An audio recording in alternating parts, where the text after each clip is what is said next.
Welcome to our deep dive into the future of AI and robots replacing humans.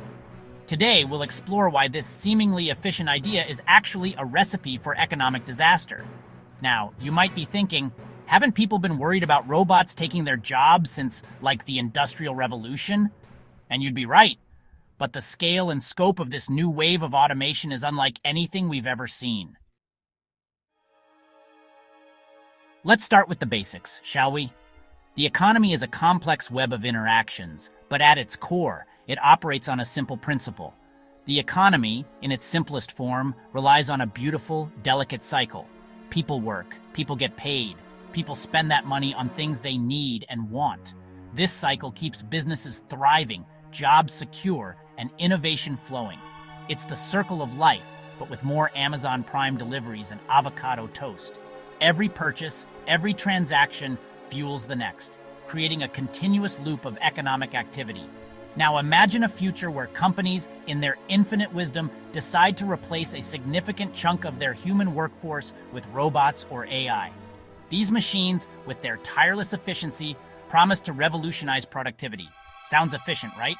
Fewer bathroom breaks, no more pesky unions asking for fair wages, and the allure of cutting costs becomes irresistible to many businesses. But here's the problem. Those robots, efficient as they may be, don't get paid a salary.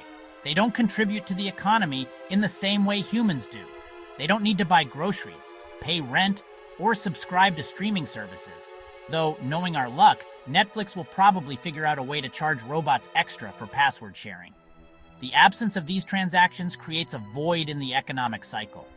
Without a paycheck, those former human workers, the ones who used to drive the economy with their insatiable desire for consumer goods, suddenly become non-consumers.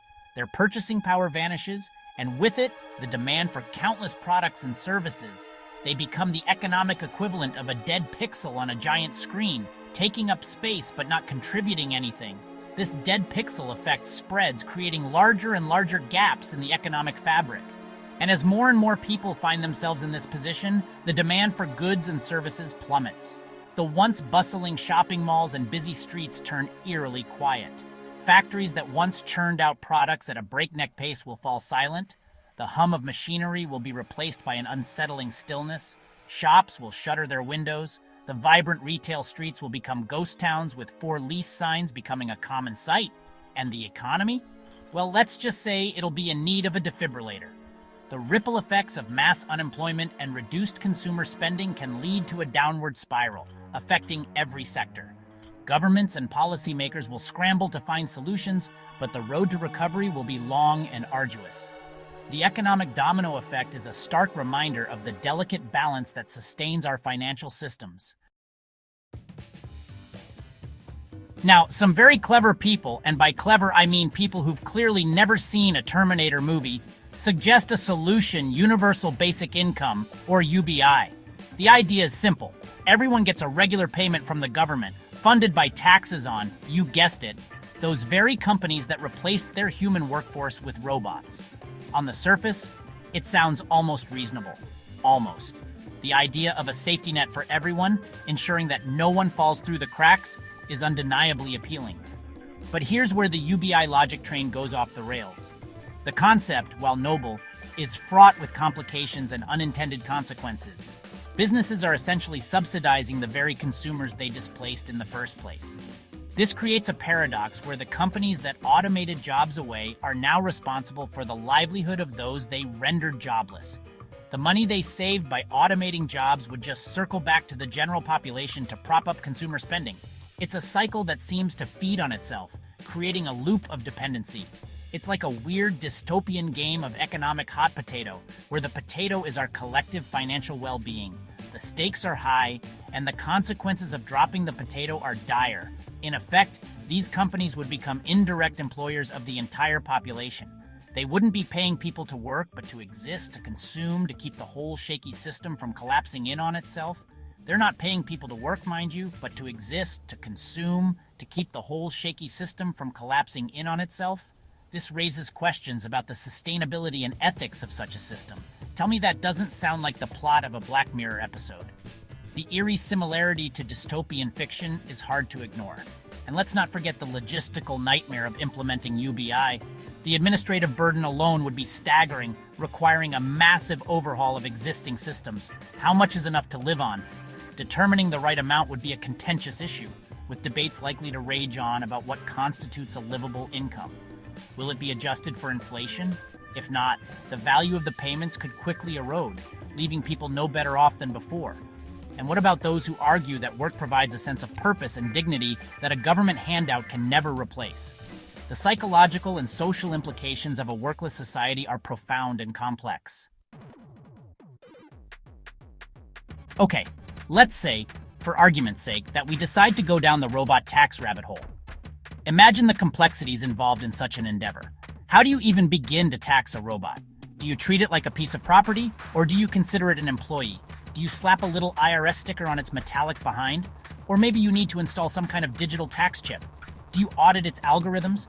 Imagine the sheer volume of code that would need to be reviewed. And what exactly constitutes a robot anyway? Is it just those humanoid figures we see in sci-fi movies? Or do we include the more mundane machines? Is it just those humanoid figures we see in sci-fi movies? Or do we include the self-checkout kiosks at the grocery store that never seem to scan my avocados on the first try? What about ATMs or automated customer service bots? Then there's the issue of quantifying a robot's productivity to calculate fair taxes. How do you measure the output of a robot that writes code versus one that assembles cars? How do you measure the output of a robot that writes code versus one that assembles cars? Is it based on the number of lines of code or the number of cars produced? It's like comparing apples and, well, robots. The metrics are entirely different and incomparable. And let's not forget the inevitable loopholes. Companies are incredibly adept at finding creative ways to minimize their tax burdens.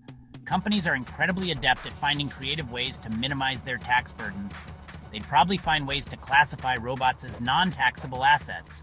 We'd end up with an army of accountants and lawyers arguing over the definition of a robot, each trying to exploit the system to their advantage, while the robots themselves are off living their best tax-free lives. They'd be the only ones not bogged down by the red tape. The whole thing would be a bureaucratic nightmare, a labyrinth of regulations and paperwork that would overwhelm even the most efficient offices. A black hole of red tape and legal jargon that would make even the most seasoned tax attorney weep into their spreadsheets. The complexity would be astronomical. That would make even the most seasoned tax attorney weep into their spreadsheets. The complexity would be astronomical, and the frustration palpable.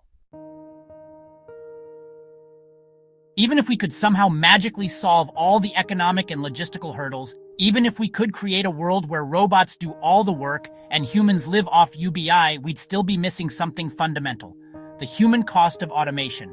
Work, my friends, is about more than just earning a paycheck. It provides purpose, structure, and a sense of accomplishment. It allows us to contribute to society, to develop skills, and to interact with others in a meaningful way. Replacing human labor with robots on a massive scale would erode the very fabric of our society.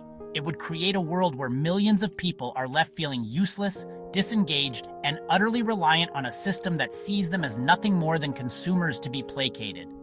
Imagine a world where the only human interaction you have is with the cashierless checkout at your local supermarket, where your only companions are the algorithms that curate your newsfeed and recommend your next binge-worthy show. That's not a future I'm particularly eager to embrace. Now let's talk about the elephant in the room, or rather the robot in the room. Because here's the thing about automation. It doesn't just displace workers, it concentrates wealth in the hands of a select few, the companies that own the robots, the AI systems, and the intellectual property.